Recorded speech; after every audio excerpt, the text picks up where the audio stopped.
महाराष्ट्राच्या ताज्या घडामोडी आणि अल्पसंख्याकांच्या हक्कासाठी प्रश्न मांडणारं पहिलं व्यासपीठ कोकण डायरी। सभा मतदारसंघाची जी अंतिम यादी प्रसिद्ध झालेली आहे त्या यादीमध्ये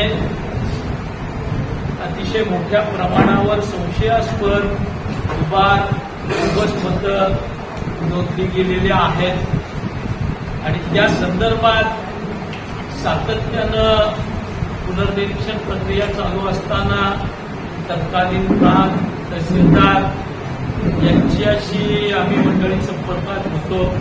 रितसर तक्रारी या संदर्भात आम्ही दाखल केल्या, त्यानंतरही याच्यामध्ये फार काही होईल अशी शक्यता न दिसल्यामुळे या ठिकाणी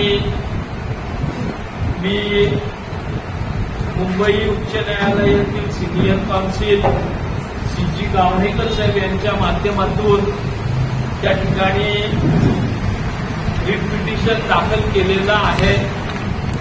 या रिट पिटिशनमध्ये आपण ज्या काही मुद्दे घेतलेले आहेत त्या मुद्द्यांच्या संदर्भात आपल्याला कल्पना द्यावी आणि आपल्या माध्यमातून या मुद्द्यांना प्रसिद्धी द्यावी अशी विनंती करायला आपल्याला आम्ही मंडळींनी बोलावलंय। आपण पनवेल विधानसभा मतदारसंघाच्या यादीमध्ये आज कितीला जो अभ्यास आम्ही मंडळींनी केलेला आहे त्यानुसार 85,211 मतं ही दुबार नोंदणीची आहेत, ज्याच्यातली 25,855 मतं ही 188 पनवेल मतदारसंघातच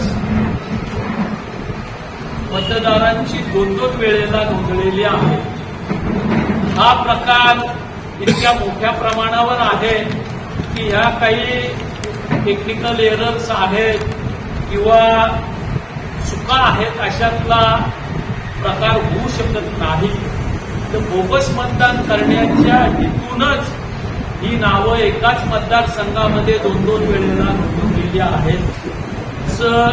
जे आयडी आहे त्या आयडी सेम आहे, त्यांचा फोटो मॅच होतोय, तरी जर एका रोलमध्ये पुनर्निरीक्षणाच्या प्रक्रियेमध्ये अधिकाऱ्यांच्या कर्मचाऱ्यांच्या लक्षात येत नसेल तर निश्चितपणानं कुठेतरी याच्यामध्ये गडबड गोंधळ आहे।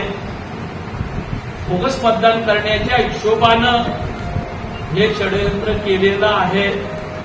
याच्या पाठी ज्या निवडणुका झाल्या त्या प्रत्येक निवडणुकीमध्ये या तंत्राचा वापर या ठिकाणच्या भाजपा आमदार प्रशांत ठाकूर आणि त्यांच्या सहकार्याने केलेला आहे।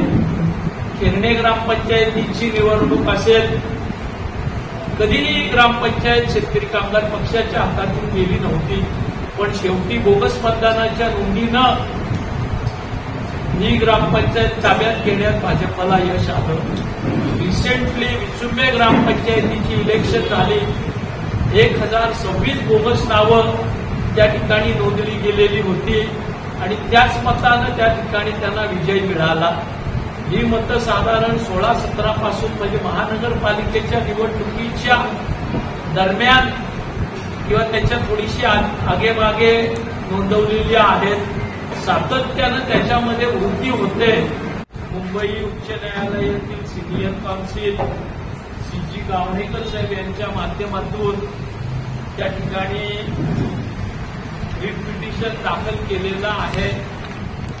या रिट पिटिशनमध्ये आपण ज्या काही मुद्दे घेतलेले आहेत त्या मुद्द्यांच्या संदर्भात आपल्याला कल्पना द्यावी आणि आपल्या माध्यमातून या मुद्द्यांना प्रसिद्धी द्यावी अशी विनंती करायला आपल्याला आम्ही मंडळींनी बोलावलं।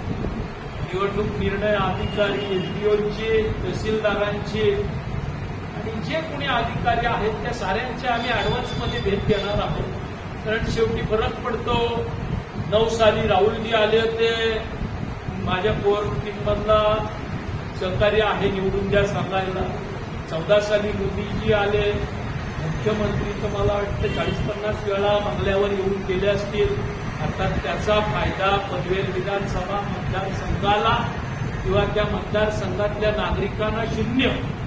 पण त्यांना मात्र मतदारसंघाचा विकास होत नाही. त्यांचा विकास किती वेगानं होतोय आपल्याकडे साऱ्या बातम्या आहेत, सारे आकडे आहेत. त्याच्यामुळे या सगळ्याचा परिणाम शेवटी होतो. आज आपण बघतोय की अनेक ठिकाणी सत्ताधाऱ्यांच्या मर्जीतल्या असलेल्या गुन्ह्याशी संबंधित लोकांवर कारवाई करायची हिंमत पोलीस यंत्रणाही दाखवत नाही.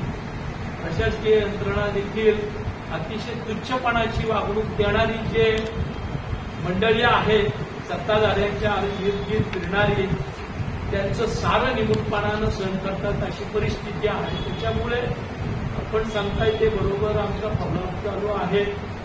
पण अपयश आतापर्यंत आलं. आता आम्ही थोडेसे इन ऍडव्हान्स या गोष्टी करतोय. न्यायालयापासून सारे पर्याय वापरून ह्या वेळेला हे षडयंत्र रोखण्याचा आमचा प्रयत्न